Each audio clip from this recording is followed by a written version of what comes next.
Bienvenue sur votre chaîne Week NFL. Aujourd'hui, c'est la première interview d'un coach de D1.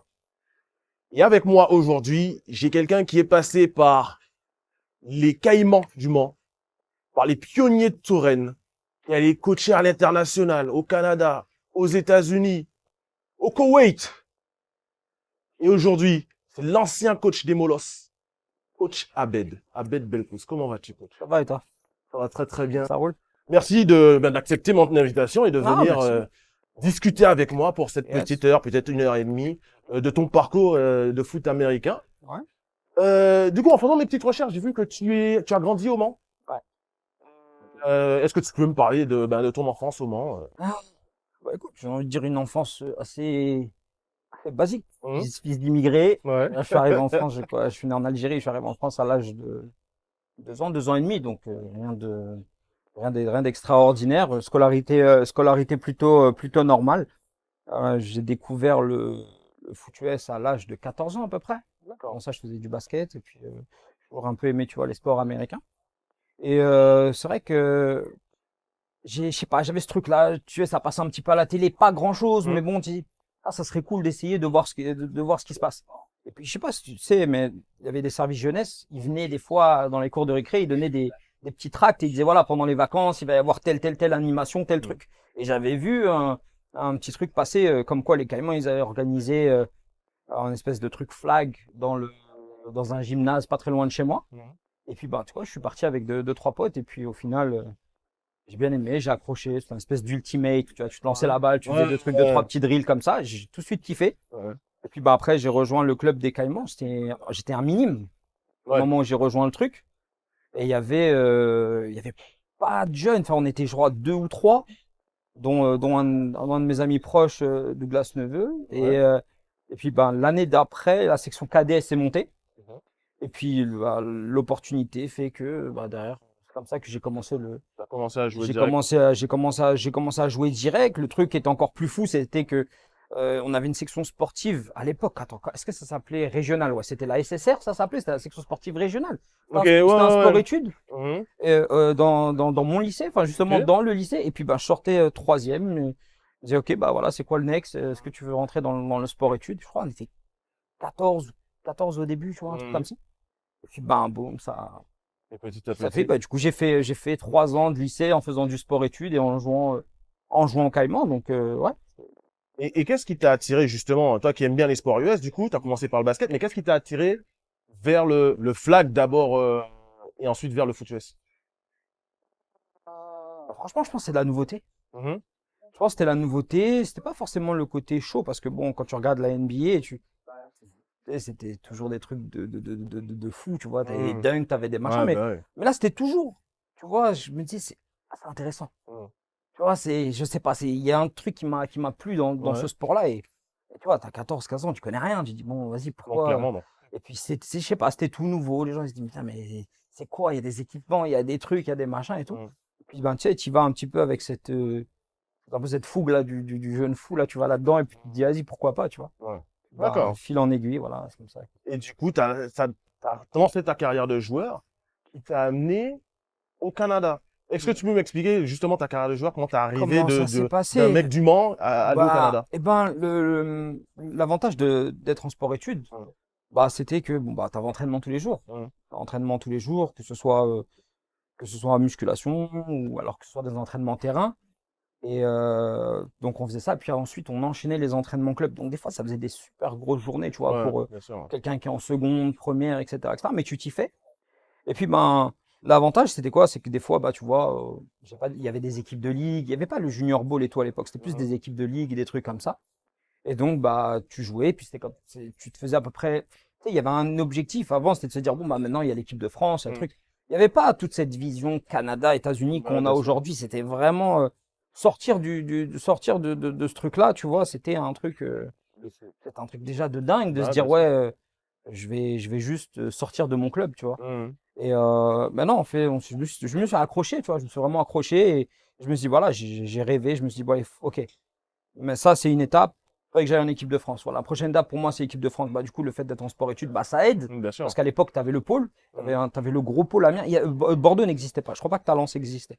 Il y avait vraiment juste le pôle Amiens. Ouais. Donc, tout le monde y allait, tu vois.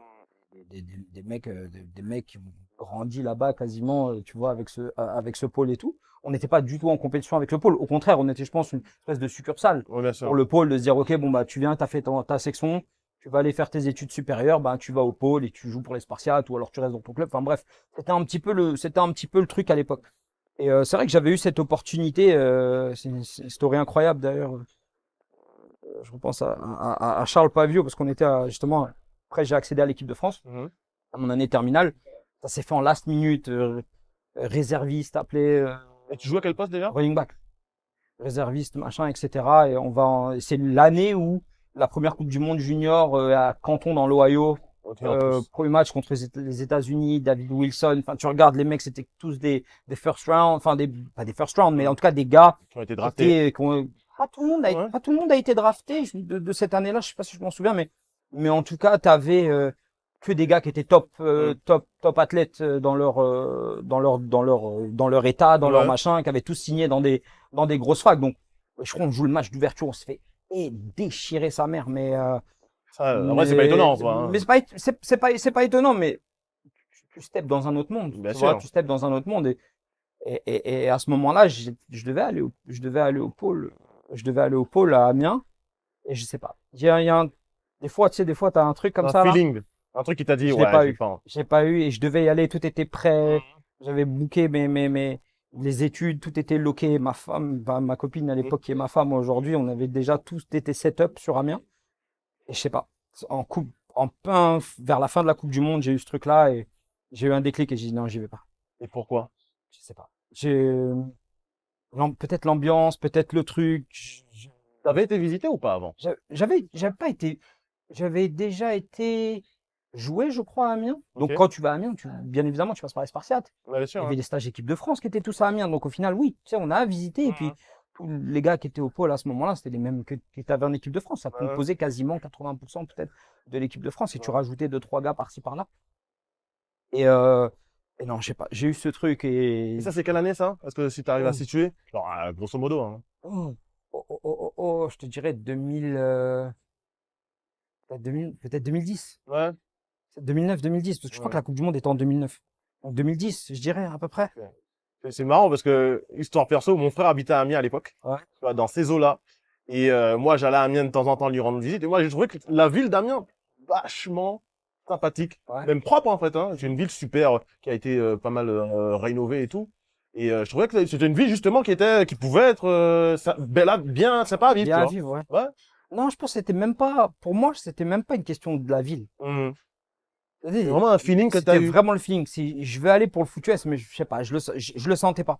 Il y avait un truc et ça, ma mère à l'époque, qu'est-ce que tu fais, etc. Ça fait des mois et des mois qu'on planifie ce truc-là, que t'es censé partir là-bas dans un mois ou deux là et je sais pas. Il y a un truc et peut-être que ça s'est avéré d'être la meilleure décision que j'ai prise. Peut-être, hein. Dans ma vie. Je le pense, honnêtement. Je pense honnêtement que c'est la meilleure décision. T'as aucun regret. Ça a été un tournant dans ma vie et je le regrette pas. Au contraire. Au contraire, je pense ma carrière elle se sera arrêtée après. Ah ouais? Pas forcément en tant que joueur, mais je sais pas. Je sais pas, il y a vraiment un truc. Il y a eu un truc, je sais pas, ça m'a frappé l'esprit. Ouais. Je me suis laissé 1 ou 2 jours. Je me rappelle avoir une conversation à l'époque avec Charles Pavio et c'était Olivier Moret. Et à l'époque, c'était le DTN. Donc, il était le head coach de l'équipe de France. Je sais pas s'il était DTN. Non, il était pas DTN. Bref, il était dans le truc. Ouais, c'était le head coach de l'équipe de France. Et je dis non, je veux plus aller. Quand tu lui dis non, quelle est sa réaction? Non, il n'y a pas de réaction particulière. Je pense, tu sais, ils m'ont dit, bah, écoute, reste, tu vas voir, une fois que t'es dedans, c'est bien, etc., etc. Mais le truc avec moi, c'est une fois que je prends une décision, ça y est. Et ça a été le truc. Au final, je suis revenu au Mans. Ouais. On joue une année junior et cette année-là, il y a un import qui vient jouer en senior au Mans. Donc, faut savoir qu'on était junior encore à ce moment-là. Et il s'appelait Mode Gammon.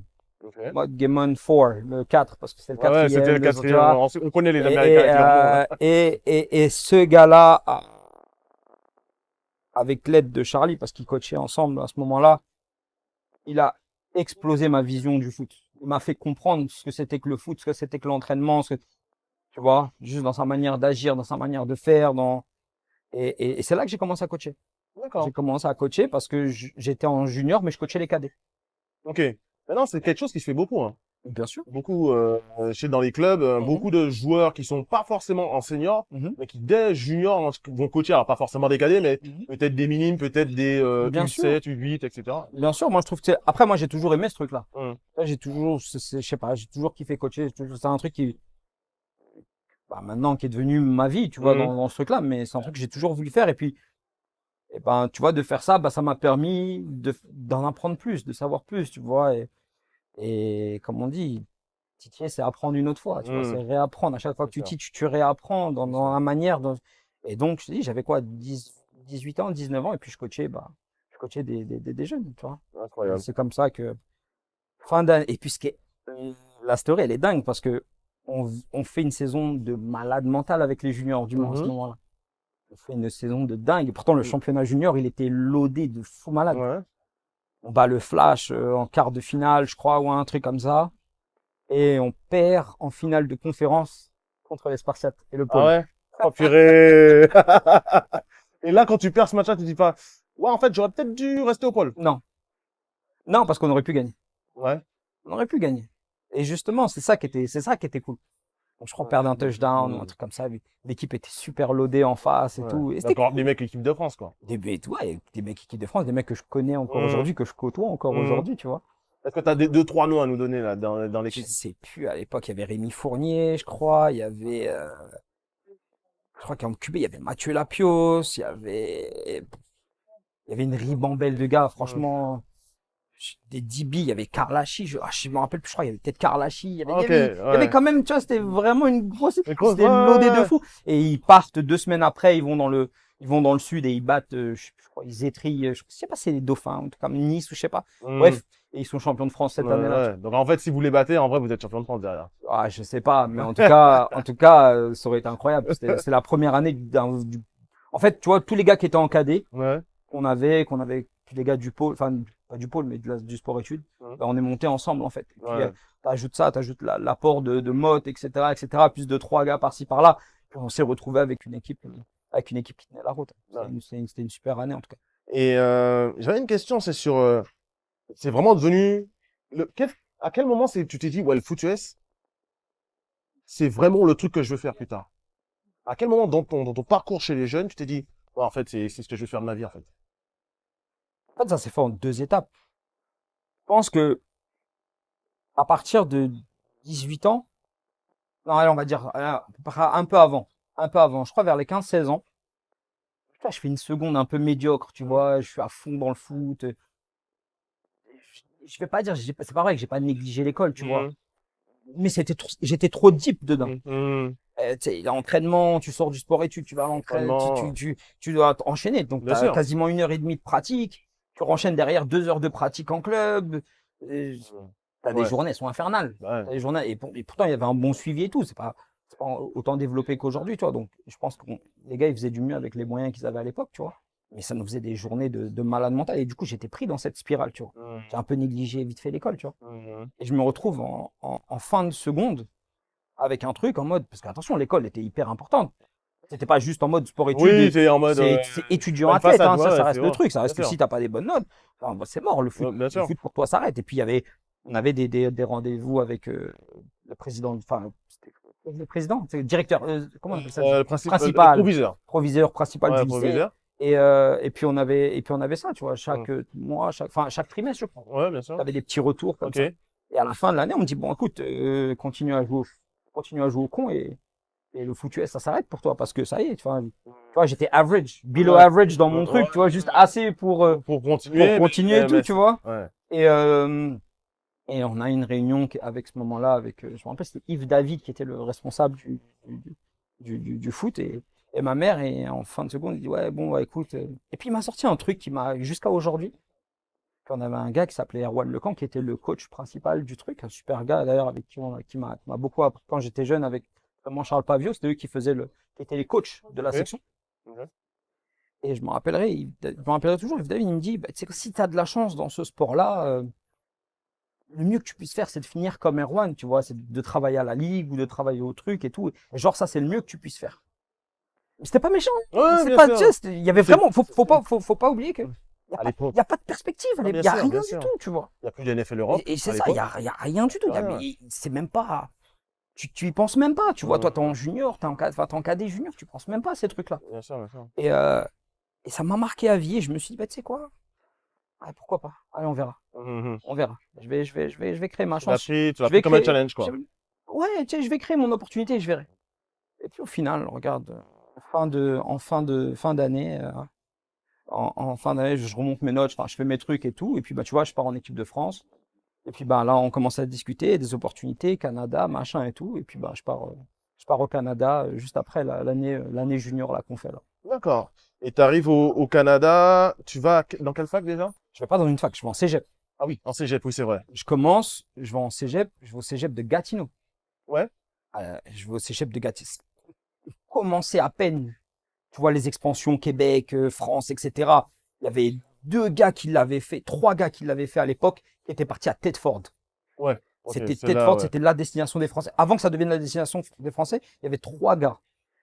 Il y avait, je me rappellerai toujours, c'était Romuald Després-Coutel, c'était un gars qui était des Caïmans du Mans, Ok. super gars. Il y avait un gars que tout le monde connaît, Jefferson Alexandre. Ok. Purée, il était déjà là-bas, lui. Il venait Ah, c'est un d'arriver là-bas. ancien Jeff. Hein, lui. C'est un tueur. Shout out à Jeff. C'est un gros shout-out à Jeff, c'est un tueur. Mais il a ouvert il a ouvert la voie. Ouais. Et il y avait un autre gars, moi, qu'un de mes frères, qui est Amaducho, qui a arrêté le foot, mais qui, voilà, en tout cas, il faisait partie de cette première. Je crois qu'il y avait un gars qui s'appelait JS, je crois, un gars qui venait de Bretagne, je me rappelle. Désolé, JS, si j'ai pas les bons trucs, en tout cas, mais voilà. Mais tu vois, c'était ce petit groupe de Français qui ont commencé à ouvrir la voie vers Thetford. Et moi, j'étais parti à Gatineau. Je me suis dit, ah, c'est cool et tout. Il y avait des connexions un petit peu entre coach P, là, Charlie, et quand je la coach P, donc si je dis coach P, ce sera coach Pavio, tu vois. Ok, ok. Coach P, là, qui avait des connexions avec la région de Gatineau, bref, un ancien du Mans, des trucs, des connexions. Donc, Et puis, bah, du coup, je pars avec un de mes meilleurs amis, Zitoun, là, et on part au Canada, on part à Gatineau, tu vois. alors, moi, il y a une question qu'il faut que je me pose. Moi, j'ai jamais mis les pieds au Canada. Mhm. Je regarde juste de loin. Ouais. C'est un pays où il fait soit très chaud, Ouais. très froid. L'entre-deux, il dure pas trop longtemps.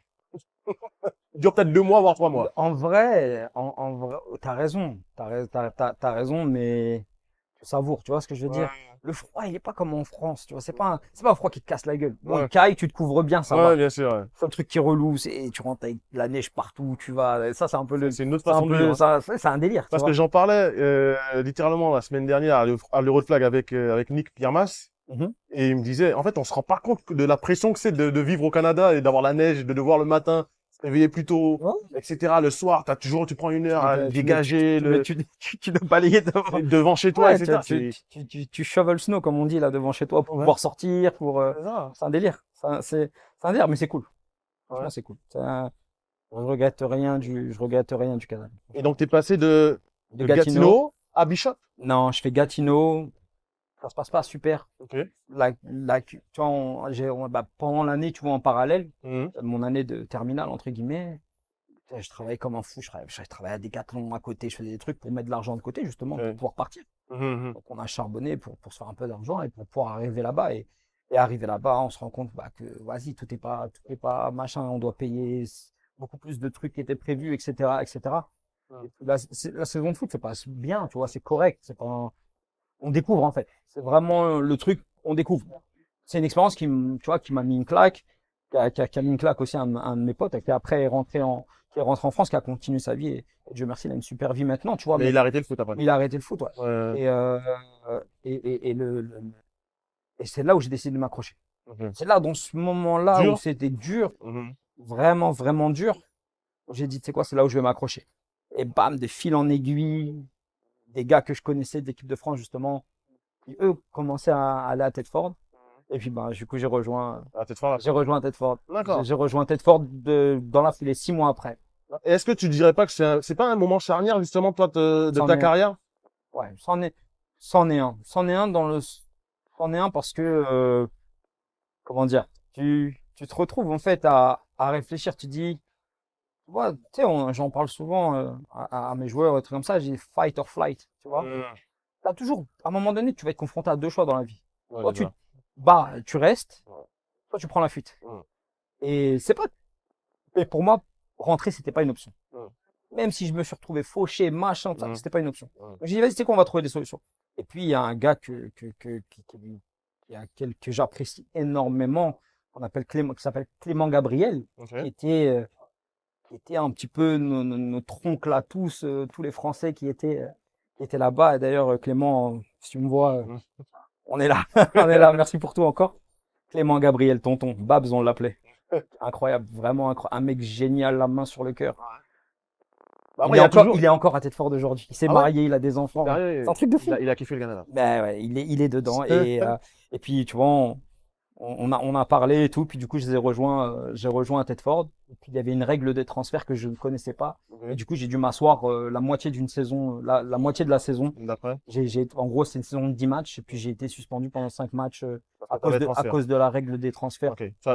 Tu penses que ça a changé ou c'est encore. Je sais pas du tout. Ouais. Je sais qu'en NCAA, mais il y avait une sorte de règle pareille. Quand Mhm. tu transfères d'une fac à une autre, je crois que tu devais attendre un an, tu devais redshirt peut-être une année, etc. avant de pouvoir jouer. Il y avait une règle, un truc comme ça. Il y avait un truc comme ça, mais là, Maintenant, tu peux transférer et je jouer tout de pense que suite. là, Ouais. je sais pas, là, c'était vraiment j'aurais dû peut-être dire juste, au lieu de dire transférer pour le foot, j'aurais dû dire, ouais, je vais pour l'école, un truc comme ça. Ah, ok, ouais. Mais en même temps, c'est pas plus mal parce que ce qui m'est arrivé là-bas, c'était cool. C'était cool dans le sens où il y avait deux coachs incroyables à l'époque. Le head coach qui était Dwayne Liverpool et il y avait Jeffrey Roberts. Tu vois, il y a un truc qui est marrant parce qu'on fait cette interview-là, mais j'oublie aucun des coachs Que qui t'as m'a vu, ouais. coaché. Ouais, ouais, je Que vois ce soit ça. dans le bon, dans le mauvais, Ouais. je me rappelle de tout le monde. De tout le monde, de leur attitude, de leur truc, parce que c'est comme ça aussi que Tu moi, je apprends. build ma carrière. Mhm. Et on en parle aujourd'hui parce que je suis dans une position où j'ai des gars qui travaillent avec moi dans le staff et tout, mais j'apprends aussi autant d'eux, Mhm. tu vois, que quand Mhm. j'étais ce joueur, là, j'étais une éponge, j'essayais d'attraper Ouais, bien tout sûr. ce que je peux à droite à gauche, tu vois.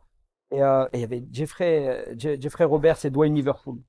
Et deux gars, tu vois, deux gars super cool, parlaient anglais tout le temps.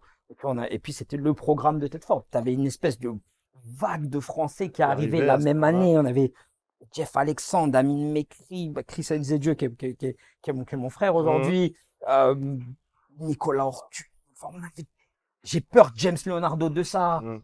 Il y avait Amara Semega, Rico. Enfin, j'ai peur d'en oublier. Mhm. Pierrot Tessier, tellement on avait une espèce de vague de Les Français Français qui qui sont est arrivés tous en arrivée même temps. et on a une espèce, tu vois, uplifté le programme, tu vois, où on va, on va en playoff. Et puis même moi, tu vois, de me retrouver à pas jouer les 5 premiers matchs, c'est-à-dire que je suis là, je ronge mon frein à Bah l'entraînement, tu vois, je suis là. ouais, c'est ça, Puis ça doit être frustrant. à la seconde où j'ai recommencé à jouer, bah, tu vois, directement, ça a été le meilleur truc pour moi, tu vois.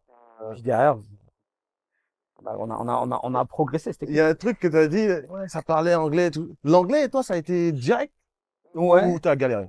non. Non. En fait, il y avait des petits cheat codes. Je Ouais, regardais des séries ok. en anglais, Bah, de toute façon, c'est sous-titres, pas. trucs de tout ce que je pouvais trouver. Ouais. Et puis au final, bah après, c'est devenu naturel. Et après, bon, il y avait des. Attends, j'ai pas claqué des doigts, je suis devenu bilingue, c'est pas Non, vrai. ça, c'est le Mais, process. mais voilà, t'as ce truc où tu sais que tu fais un sport américain, que la plupart des termes sont américains, Ok. que machin et tout. Donc, À part au Canada. à part au Canada, même ça parle anglais. Hein. Non, mais je dis pas, il parle anglais, mais les termes. Oui, ouais, non, là tu vas vraiment dans le québécois. Là, si tu vas dans le québécois, non, c'est une Les autre termes, salade, ça. ça, c'est un autre délire. Mais non, franchement, tu te rends compte qu'en fait, c'est plutôt relax, tu vois. Hmm. C'est, ok, bon, ça vient, tout le monde parle, etc. Parce que non, parce que moi, tous les mecs que j'ai interviewés, Mhm. là, je sais plus à quelle interview je suis, hein. Mais ils m'ont dit, ouais, non, l'anglais et tout. Moi, c'est un tel qui a négocié mon contrat pour moi, un tel qui a fait ça pour. Je parlais pas anglais, j'ai appris anglais parce que, ben, avec les joueurs américains qui jouaient, ils m'ont appris l'anglais. Là, tu es la première personne. Ouais, non, en vrai, l'anglais, j'ai pas tant galéré que ça, j'ai Après, appris. je te dis ça aujourd'hui avec le recul. Ouais, Peut-être j'ai galéré, je m'en rappelle plus. ouais, ouais. Mais voilà, enfin, je veux dire, c'est un sport qui va te demander naturellement de parler cette langue-là. Ah oui, clairement. Tu vas en entendre parler, tu vas entendre parler de gap, de si, de run, de passe, tu vois.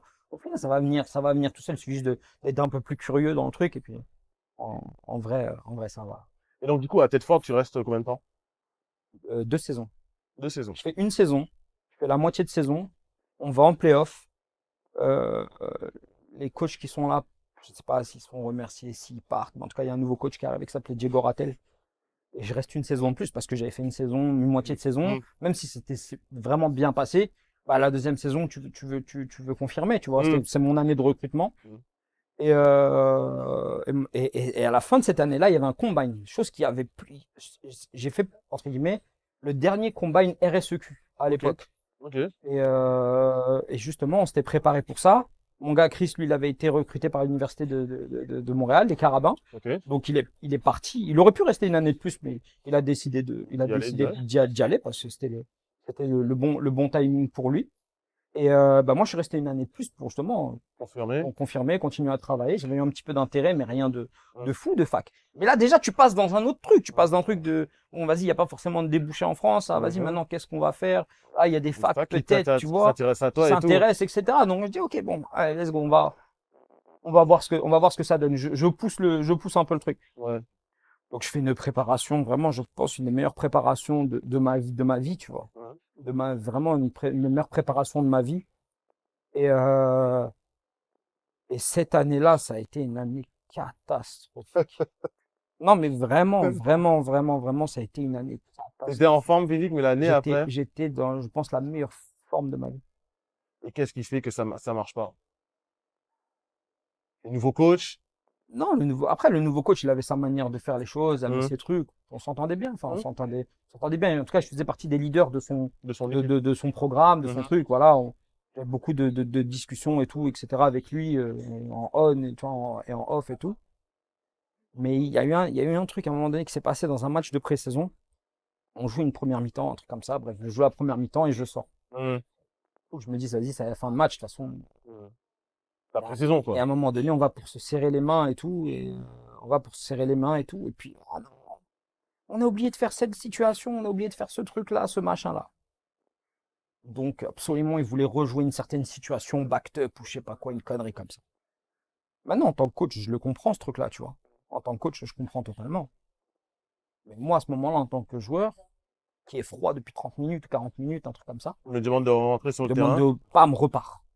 Je me suis à peine eu le temps de me warmer 30 secondes, tu vois. Mhm. Je cours un truc, je pète mon ischio. Ouais. Ouais. Paf.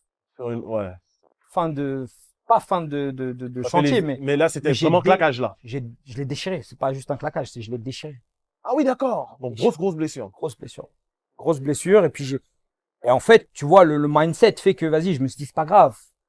C'est une contracture, c'est un truc. On a Ouais, 2 semaines de la saison. À ce moment-là, t'avais pas tout ce qu'il y a aujourd'hui en termes d'imagerie, de machin. T'avais pas un accès aussi rapide. C'était une galère. Fallait prendre un rendez-vous chez le médecin. Fallait faire ci, fallait faire ça, tu vois. Et il y avait des physios et tout. Mhm.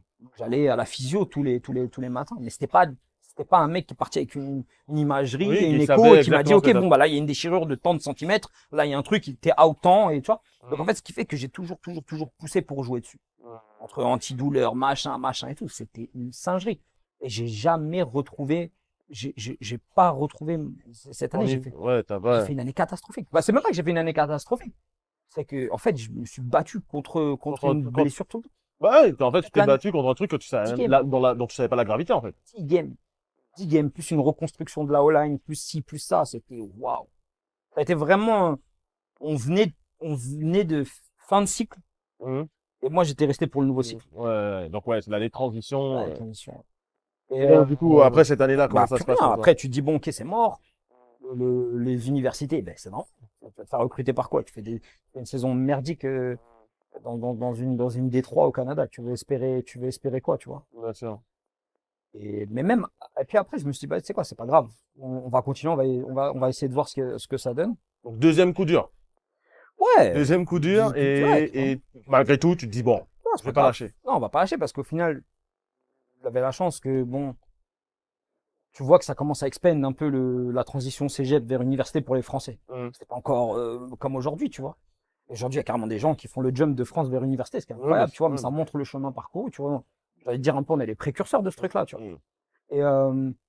Et, non, je me dis, vas-y, tu sais quoi, c'est pas grave. Moi, à la base, j'ai toujours su que je voulais être coach. Quoi qu'il arrive, à partir de vers 18-19 ans, Mhm. je me suis dit, bah, tu sais quoi, je vais aller le plus loin possible en tant que joueur. Mais vraiment le plus loin possible pour apprendre le plus possible de tous les coachs que je vais rencontrer, plus haut niveau.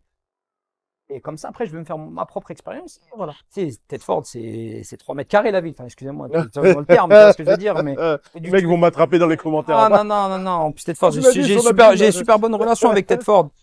J'ai super bonne relation avec Tedford. Mais voilà, enfin, on se comprend. Mais tu sais, c'est un endroit où tu peux pas échouer. Enfin, Ouais. il y a énormément de personnes qui sont passées par là qui n'ont pas réussi. Mais je veux dire, si t'es focus, si t'as une laser vision là-dedans, Ouais. t'as littéralement chez toi les Et- cours, Ouais. la salle de musculation, le terrain, le gymnase, les trucs, etc., etc. Enfin, je veux T'as dire, pas de distraction, t'as quoi. pas de distraction. Hum, C'était pas comme avant où t'avais pas tous les téléphones, tous les trucs, machin. hum. Certes, t'étais là-dedans, tu vois, t'étais dans ce focus-là, t'étais dans ce mindset-là.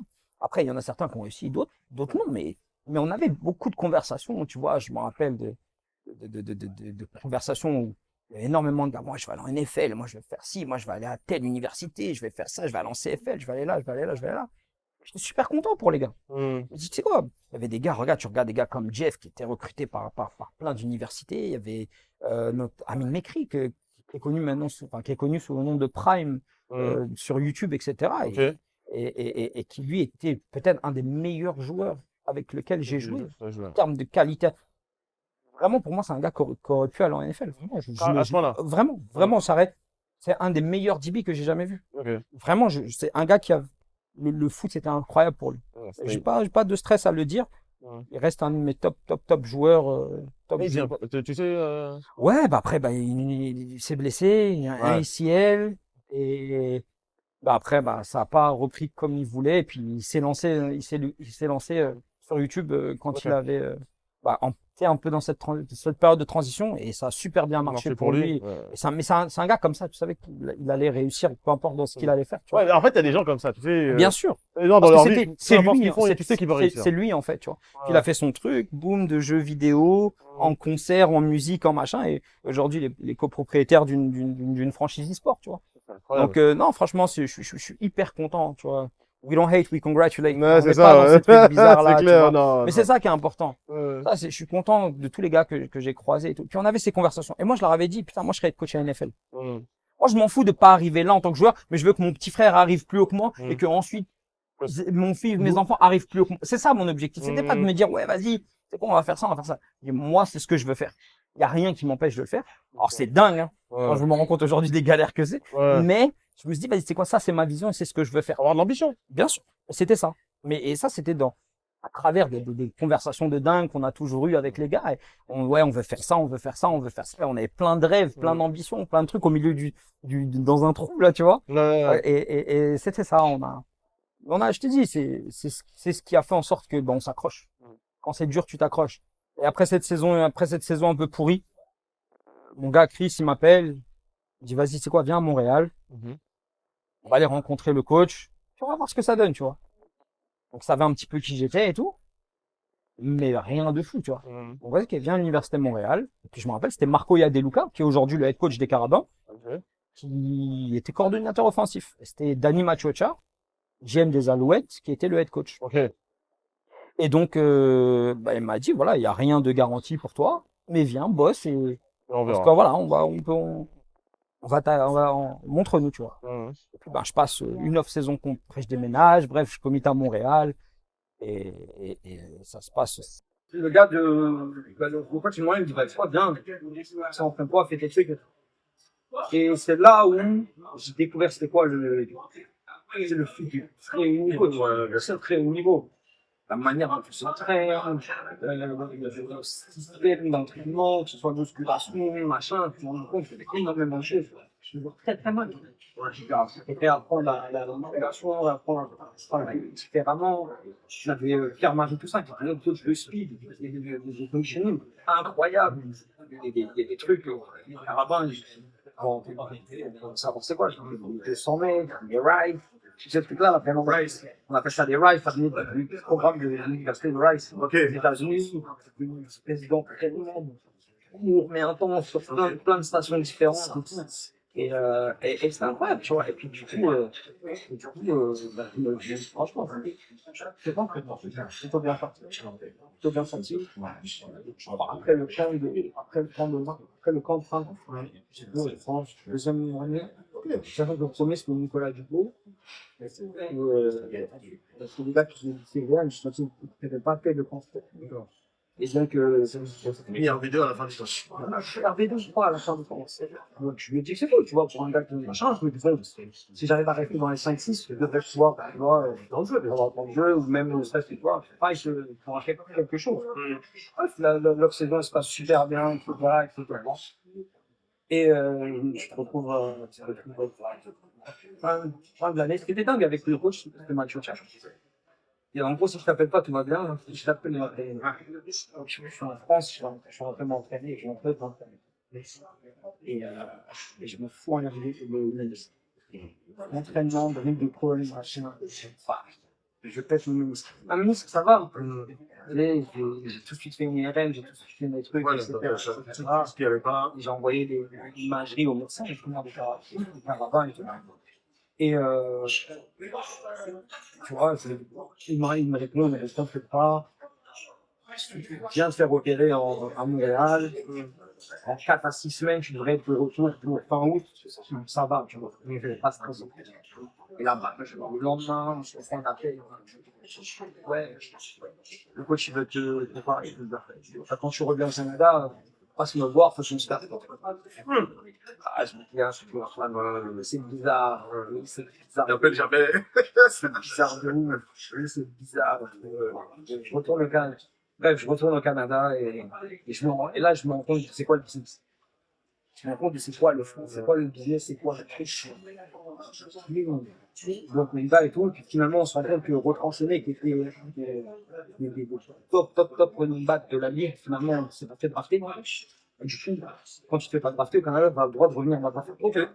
Donc, il revient pour une 5e année, donc déjà la situation change au niveau des porteurs. Tu perds un spot. Ils font venir Vieux Montréal, je sais pas, Vieux Montréal.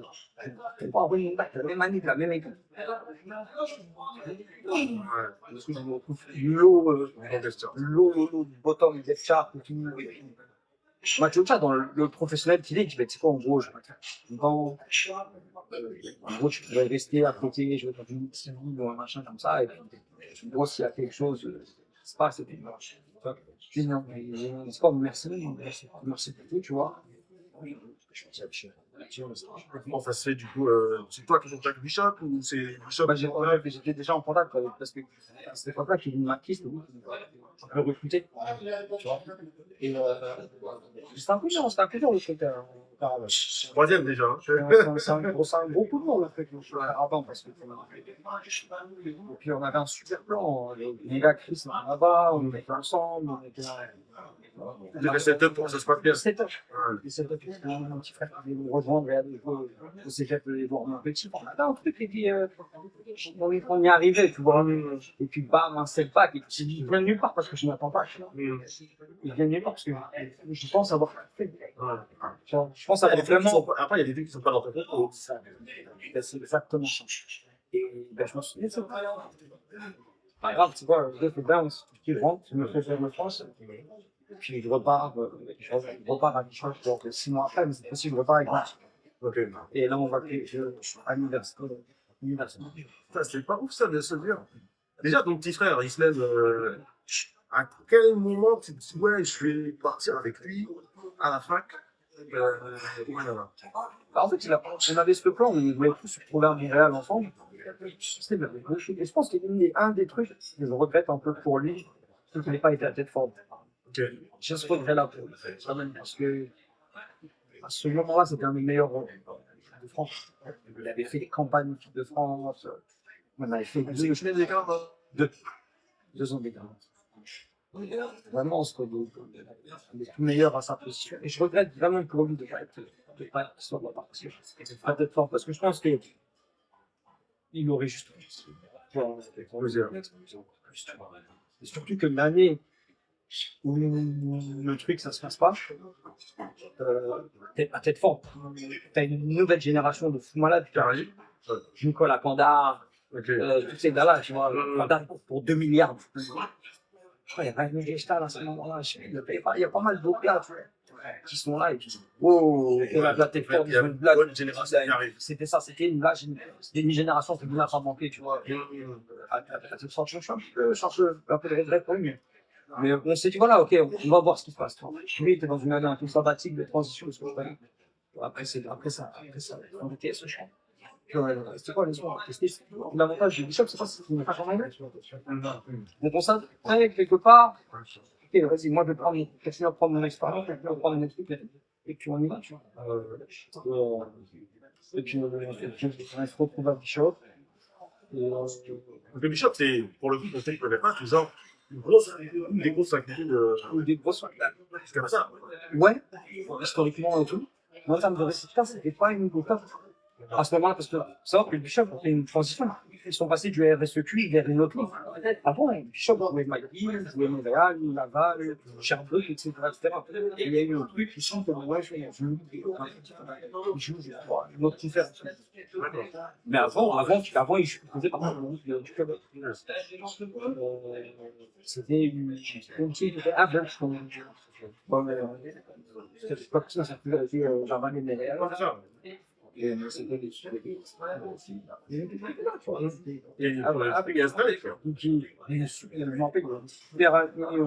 ils avaient pas filé au record, etc. Bah, après, c'est une génération. Quand t'as des mecs qui sont là de la 5 piges quand ils arrivent à la nationalité, ça envoie bien. Je fais mon truc à Bishop, puis là je me déclic et mon point de joueur, c'est faut que j'avance. J'avance. Je me dis là, à ce moment-là, je veux pas aller, j'ai pas envie d'aller tellement plus loin dans le joueur. Non, ça c'est bon. Et je vais transitionner sur le coaching.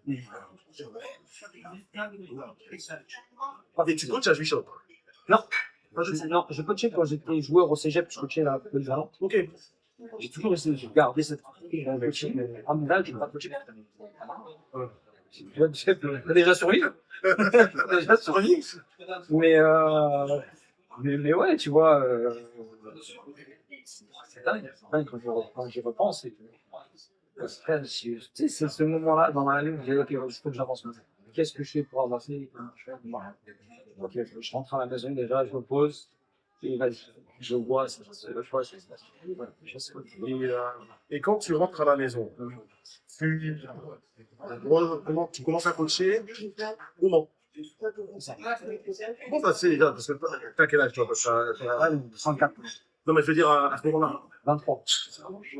À 23 ans, tu vas coacher quelle équipe en fait? Les jeunes. J'ai eu 19. Mais une deuxième fois, j'ai eu 19. Avant ça, tu sais, il y a le passage où avec Coach Tuck, tu fais une première prime en Suisse, au Nike de Neuchâtel. Qui ensuite la porte du Koweït. C'est ça, donc ça, c'est incroyable. Donc t'arrives, ta première vraie expérience de coaching, tu fais un clinique en Suisse, déjà. Ben, on avait des relations déjà un peu plus proches avec l'équipe des Nike de Neuchâtel. Il y a déjà du foot américain en Suisse, déjà, il faut pas forcément, c'est un sport de niche là-bas, énormément de niche là-bas. Donc tu vas, donc toi tu vas en Suisse, alors il y avait une connexion qui se fait, et cette connexion fait que tu vas le coacher. C'est un touche d'ouf. Une année ou deux avant, je crois que l'équipe suisse avait joué une équipe émergente sur le Koweït. Et puis, je suis rentré en contact avec mon chef à ce moment-là, chef Michel, là, qui est lui le responsable, du programme. Et puis, on a bien discuté, on a fait venir pour aider justement l'équipe du Koweït. L'équipe du Koweït, c'était une équipe de Russie. Et moi, ils ont été en parce que la Coupe du Monde était chez eux, tu vois. Donc, Il fallait monter une équipe, il fallait monter une équipe, c'est une super Coupe du Monde. En vrai, c'est une belle Coupe du Monde, plein de ramadans. Voilà. Attends, le ramadan, c'était à quel moment? On était dans l'équipe, mais on n'a pas été dans le désert de base. Il n'y a pas. Il Parce fait 40 degrés partout. que Les entraînements, ils étaient à 22h30. Ah, on était dans un autre délire. il faut que je On était dans un autre délire. tous les frérots musulmans. Parce que déjà, vraiment, moi, j'essaie de faire des journées Ouais. de jeunes. Ouais. C'est chaud. Une journée. On n'est pas habitué, c'est chaud. En plus, l'été, c'est la galère. L'été, il faut penser que tu ne manges pas avant très tard. Voilà, c'est-à-dire 22, 30. Il faut faire du sport. Là, il faut forcément pas passer toute la journée sans travail. et boire. On ne pense pas souvent. Qu'est-ce qu'il va faire en ce moment? Ah, vous êtes, non, mais rien que pour ça, un grand respect à tous les frères musulmans qui font du sport, que ce soit au niveau, au niveau, les gars. Ouais, la foi. Ah non, mais bien sûr, bien sûr, bien sûr. Numéro 1. Non, mais sans ça, sans ça, je tiens pas. C'est numéro 1. Après, tout le reste, ça. C'est à ça le reste. Non, franchement, ouais, c'était une expérience un peu ouf, tu vois. Cette expérience entre le fou et le France, le fou, machin, et de se trouver là, le head coach, c'était un Américain qui tu pouvais un peu découvrir un peu des trucs, des machins et tout. Et je me rappelle, le seul truc qu'ils voulaient, les pauvres, c'était un, deux ans de marquer un truc. Vraiment, c'est un truc. Vraiment, ouais. Mais en même temps, le niveau, il y a le niveau que avait, c'était Shanaja, c'était le truc. C'était dingue. Vraiment, ouais. C'était encore à ce moment-là où les championnats du monde en face, c'était lourd, quoi. Il y avait de l'importance là-dedans. Mais une expérience vraiment incroyable. Vraiment une expérience incroyable parce que ce gars-là, après derrière, c'est devenu un petit peu un gars qui m'a aidé à carrière, une espèce de, ouais, comme un peu un genre de grand frère, tu vois. Même si on a quasiment le même âge, mais je vois avec les ressources, avec ces trucs-là, c'est un mec qui m'a aidé. J'ai jamais, tu vois. Ce gars-là, encore, on ne voit pas. Non, encore, on ne voit pas. C'est bon. Même à ce moment, il va bien travailler au Koweït, etc. C'était pas un bon carrière rapidement. Mais est-ce que tu penses que c'est une étape qui t'a, que ça m'a même servi? Bon, bah, c'est une expérience que tu as avec lui. Oui, parce que derrière, ça m'a ouvert les portes de la teamwork. À l'époque, tu avais le match teamwork contre l'USA, tu prenais le meilleur joueur du monde, les joueurs des États-Unis, et puis il y avait un match. Tu vas à ce moment-là, c'est le trouve dans le coaching staff de teamwork. Et justement, est-ce que vous avez réussi à marquer ce Non. Non, non, on était pas loin, pas mal de fois, mais c'est dur, c'est dur, c'est sûr. Mais c'est des variantes de personne n'aurait fait ce personne n'aurait fait ce que c'est tout là. Du coup, là. Même en dedans, il y a personne qui fait ça. Grand respect à eux. Et donc, tu intègres l'équipe Teamwork. C'est All-Star Team en fait. Ouais, C'est pas. On revient au Mans, ce que les Rubins maintenant, les 19, que j'ai 19 du Mans, et c'est bien, et puis en janvier, je pars vraiment parce que là, c'est à Arlington, dans le stade des Cowboys, juste après le Championship Game entre Oregon et Ohio State. Oh, c'est Oregon, Ohio State, ok. Dans le stade des Cowboys, je me rappelle, c'était noir et doré, c'était vraiment ce qui est le fou. Puis là, il se retrouve à jouer, Team USA, mais un training camp, je crois, d'une semaine. Enfin, un training camp d'une semaine et tout. Et ensuite, il y a le game. Ouais, je m'en rappelle. C'est Gardant. Ouais. Gardant. Il était aussi dans ce staff-là. Il y avait des coachs japonais, j'avais quelques coachs américains aussi. Coach mexicain, c'était vraiment une tête. Vraiment, les idées sur une frappe, fallait organiser ça. C'était vraiment bien. Et ça donne quoi le match? On perd dans ta chance. Mais attention, très bon joueur. C'était très bons joueurs. C'était pas une équipe de gars comme ça. Vraiment. Donc, franchement, dans cette époque, justement, il y avait aussi avec Geneva c'était vraiment cool. Dans l'histoire, je rentre en France, je finis la saison. À ce moment-là, je rejoue aussi pour aider le classe au Canada. Ouais, on finit en demi-finale, je crois. En D2? En D2, ouais. Les gladiateurs de l'Irlande. Justement, c'était ça a chivé comme la sieste. Puis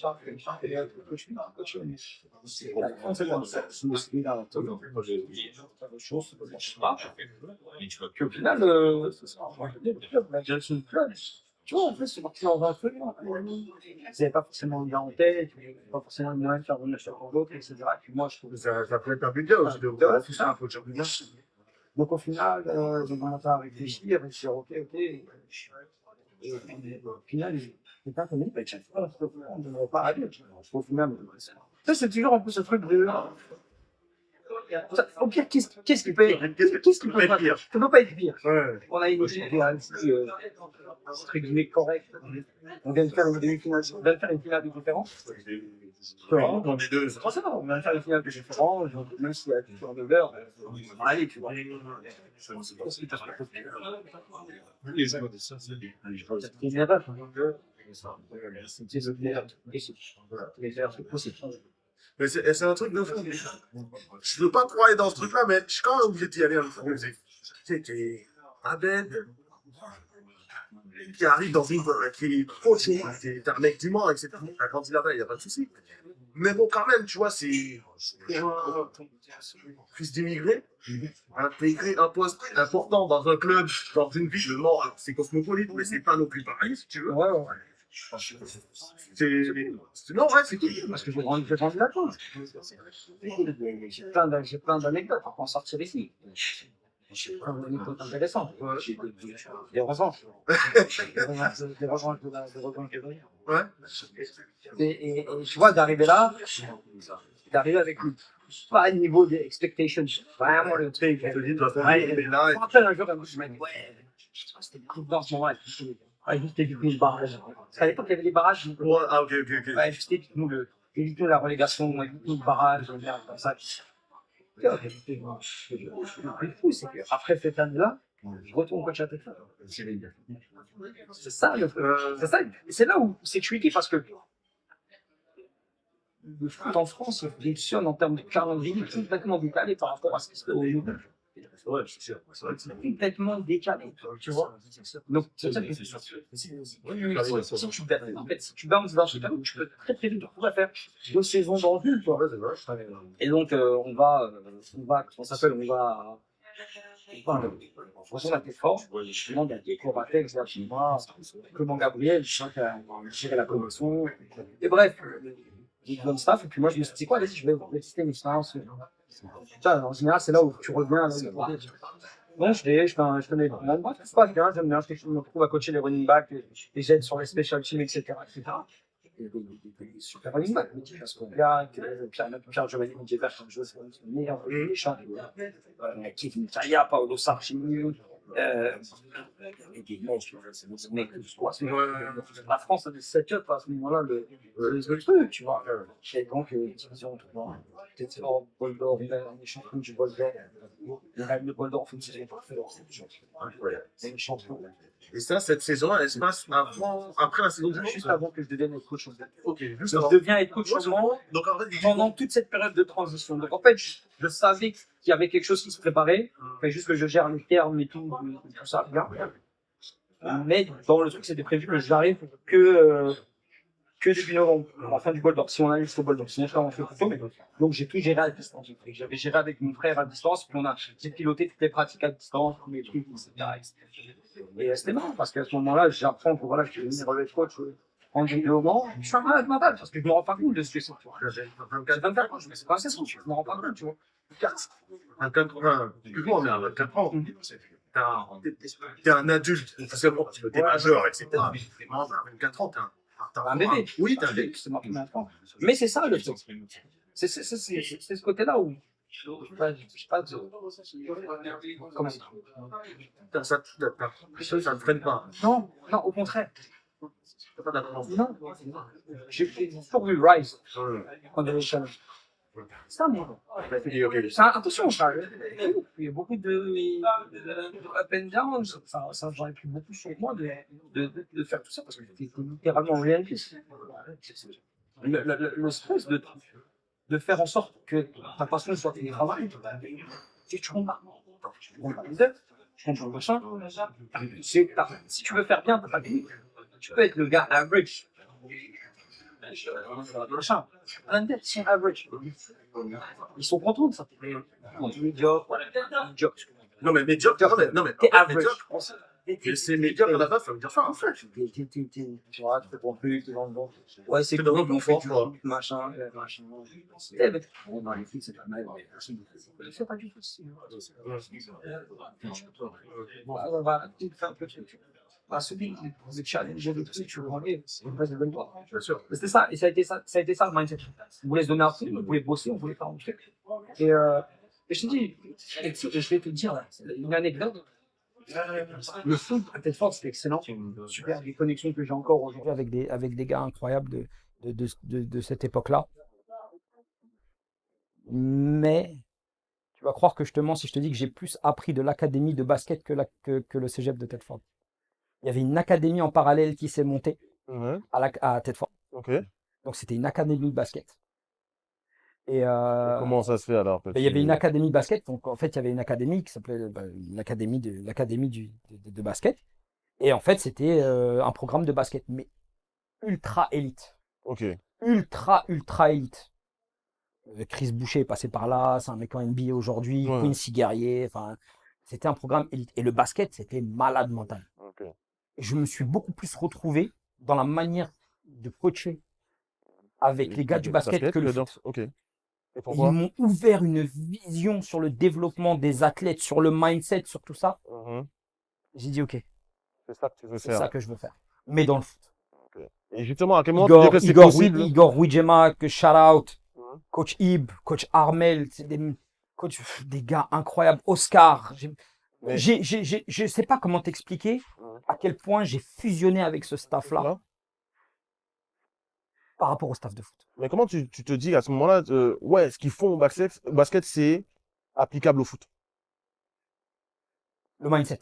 Vraiment juste. C'est vraiment le mindset. Je me rappelle un jour, justement, on parlait, tu vois, on échangeait beaucoup. Parce que eux, c'était leur projet, c'était de prendre des jeunes basketteurs de France, tu vois, un peu les rebuts, un peu de l'INSEP, de les prendre et de les amener un peu via un système d'académie, ensuite académie vers la NBA ou alors vers des facs aux États-Unis, tu vois. C'était ça le truc qu'ils voulaient faire. Et dans ce mindset-là, dans cette approche-là, mais tu dois être ultra discipliné. Tu dois être un malade mental de travail. Donc, ça veut dire que les jeunes, ils allaient courir, il était 5 h du mat. Tu vois, ils faisaient des tours de ville. Ouais, Je te ok, parle je vois, sérieux. je C'était vois, ouais, ce que tu veux un peu dire. dans le délire de Coach Carter, tu vois. Ouais, Je me rappelle, le mec, il faisait de la D. Le lendemain, je devais me lever à 5 h pour aller le faire courir des tours de punition parce qu'il avait fait de la D à l'école. Mais c'était ce mindset-là. C'était cette éthique de travail-là. cette Et discipline. quand ils m'ont ouvert les yeux Ouais. jusqu'à à quel point on pouvait pousser un joueur et à quel point on pouvait les amener, là, j'ai compris, en fait. Ok. J'ai dit, OK. Et c'est là où, même dans la vision, dans la manière et tout, de faire les choses, j'ai beaucoup plus accroché. D'accord. Pourtant, le taf de foot à côté, c'était super. Mhm. Mais à part du foot, j'avais pas grand-chose. Mhm. Donc, tu vois, j'arrivais à allier les deux. Ok. Et c'était franchement incroyable. Et j'allais en tournoi. On allait en tournoi aux États-Unis, on allait dans les tournois dans la province, au Québec et tout. Tu vois. Et il y avait 3 équipes. Tu avais une équipe chez des tout petits qui était au espèce de collège là-bas. Ok. Tu avais 2 équipes de cégep. Tu avais une équipe Gold, on appelait Gold, qui elle faisait le tour des plus grands trucs et tout. Puis tu avais une équipe Black qui était l'équipe succursale. Ok. Et les deux se tiraient la bourse, c'est un truc de fou. Marrant. Mais c'est le basket, le basket, l'approche, je ne serais pas le même coach aujourd'hui si je n'étais pas passé par là. Vraiment, En fait, c'est je le pense. des coachs au basket qui ont fait le coach que tu es de Foot US aujourd'hui. Ouais, je pense. Incroyable. En tout cas, qui m'ont aidé à modeler un peu. Ouais. À modeler. En tout cas, en termes de mindset. Mindset. Donc en fait, si tu veux, j'arrive au Mans. On est champion, on a gagné le bol d'or. Excellent, super année, machin. Et tu sais, le pire, on est champion du bol d'or contre Gatineau, mon ancienne équipe. C'est un truc de fou. On gagne le bol d'or contre les Griffons d'Outaouais. Ouais. Et dans le staff, il y avait plein de gars avec qui j'avais joué. D'accord. Après, j'ai dit, ah, ça y est, la boucle, elle est bouclée. Allez, on se casse. C'est bon, tu peux rentrer, je peux rentrer à la maison. On peut Là. rentrer, ça y est. C'est vrai, c'était cool. C'était cool. Puis du coup, bref, on rentre à la maison et là, c'est un autre challenge de fou qui m'attend. Ouais, là, Parce que moi, j'arrive avec cette idée de, OK, on va faire ça. Mais la réalité du terrain, c'est quoi? Il y a 25 joueurs à l'entraînement. Et le coaching staff, il n'est pas le même non plus. Ah, je suis tout seul. Non, mais quand je te dis qu'il n'est pas le même, c'est actuellement. Il n'y a pas de truc. Il y a pas de coaching Et staff. solo. Je suis le coaching Et staff. solo. Ça veut dire que tu comptes sur des joueurs pour coacher. Mon Ouais. frère qui coachait en même temps, il jouait la O-line, il y avait des gars qui coachaient un peu ci, un peu ça. Et je fais venir un gars avec qui j'ai joué à l'Université de Montréal, un super gars à moi, qui a fini sa carrière, qui s'appelle Jordan Rui Yamilira. Son blaze est dingue, Dundon, tout le monde sait qui c'est. Ouais. On l'appelle Dundon. Et pareil, un super gars. J'aurais, si j'avais pu continuer à coacher avec lui encore 10 piges, je l'aurais fait. Parce que, une vision, pareil, un mindset, un truc. Et sauf qu'il était coach-joueur en même temps. Ouais. Donc on fait une saison, si tu veux, Une saison malade. Bah. Une saison qui est inespérée. Ouais, parce qu'en fait, il faut remettre les choses dans leur contexte. Ils t'ont choisi un peu par défaut. Bien sûr. Moi, j'ai aucun stress de me dire. Et, Y a pas de ouais, c'était notre choix, tout ça. C'est on du a, cinéma, ça. on a eu la vision. C'est du cinéma, ça. Ça, c'est du cinéma. Ça, c'est pour les caméras. C'est, vas-y, c'est quoi, il est à côté. On Il a prend. envie de coacher, vas-y. Il n'y avait On va voir. il y avait pas d'expectation, il n'y avait pas d'ambition cette année-là particulièrement, Non. mis à part de Éviter pas le descendre. barrage. Ouais, ça, pas descendre. Éviter le barrage. Et là, au Yes. final, cette année, Finale de conférence. À Sad l'élite. un stade l'élite en Un DD stade pour ta l'élite. première expérience de coaching. Yes. Dans cette équipe, j'ai fait mes recherches, tu me diras si je me trompe. Mhm. Il y a Valentin Niawa. Valentin Niawa, ouais. C'est vrai que c'est un mec du monde. On n'a pas l'impression que c'est un mec du Valentin monde, mais c'est un mec du monde. Valentin Niawa, Claudio Jacquin, Claudio Jacquin, Guadeloupéen, j'ai déjà précisé. Thomas Dotou, Benjamin Plu, Douglas Neveu, Titouan Billard, Alassane Ndiaye, Maudit, Grizzly, Faz. Je pourrais tous te les citer. Il n'y a Mais- pas un gars, Ouais. Ludovic Petit, qui nous rejoint un peu late, mais qui nous rejoint. Il n'y a pas un gars, je peux tous te les citer. Ouais. J'ai oublié personne. Mais donc en fait, il y avait quand même, il y avait de quoi faire. Il y avait de la matière. Il y avait de quoi faire, mais quand tu regardes que tu joues en face, il y a des équipes, il y a 8 coachs sur leur sideline, il y a 60 joueurs. Ouais. Toi, t'arrives avec tes 30 vaillants si t'as de la chance les jours de match. Tu vois ce que je veux dire? T'arrives avec bien sûr, 30 bien sûr. vaillants, 30 soldats, là. Ouais. C'est des moments incroyables. C'est des Ouais, ça. moments incroyables parce que c'est ce qui a forgé Et c'est une équipe jeune, non? l'équipe jeune. L'équipe jeune, ouais. L'équipe de, je crois qu'à ce moment, on a 22, 23 ans de moyenne d'âge. Tu vois? Et c'était ça le truc. C'était de se dire, vas-y, tu sais quoi? Encore une fois, tu joues les corsaires, tu joues, à ce moment, en D2, t'avais corsaires, t'avais les vikings, t'avais mousquetaires, t'avais, il y avait les molosses, il y avait templiers, il y avait pas mal d'équipes, hein. Il y avait pas mal de très Il bonnes n'y avait pas les sélections. chevaliers? Le mec. Pour de vrai, non, pas à ce moment-là, je crois Non, pas. je pense J'ai qu'on pas- est en Détroit depuis la nuit des temps, hein, je je crois, en vrai, je chez les sais pas, chevaliers. poteau. Vraiment, je le sais pas du tout, mais non, je sais pas du tout. Mais non, franchement, c'était fou, tu vois. Et on fait une saison, et Léopard de Rouen aussi. Ah oui, Léopard, c'est vrai, les Bah, je crois que c'est eux qui finissent, Oui, mais c'est eux qui finissent. qui remportent. Non, ils perdent la finale? en finale contre l'équipe de Bron, les Faucons, je sais pas, bref. Et l'équipe de Bron à l'époque. Et on les bat en saison. Donc en fait, c'est ce qui est fou, c'était ça. On fait une saison et en finale, on se retrouve. Ok, on rack up les victoires. Mhm. On prend une gifle à un moment donné contre les Molosses dans la saison. Mais tu vois, learning curve, tu vois, pouf, oh, ok, d'accord, c'est ça le. Ok, faut qu'on retravaille, faut qu'on corrige 2-3 trucs, 2-3 machins. Puis j'avais énormément de gars qui jouaient both ways. Ouais, veut dire forcément, t'avais une équipe Ça veut complète. dire on a charbonné une préparation, etc., tu vois. Donc on savait que ça allait prendre du temps et tout. Et à chaque fois, c'était le mindset. On prend un match à la fois et puis on verra et on travaille et on s'améliore, etc., etc. Et puis tu vois, on y va et on se retrouve avec une fiche de 7-1-2. 7 victoires, 1 nul, 2 défaites.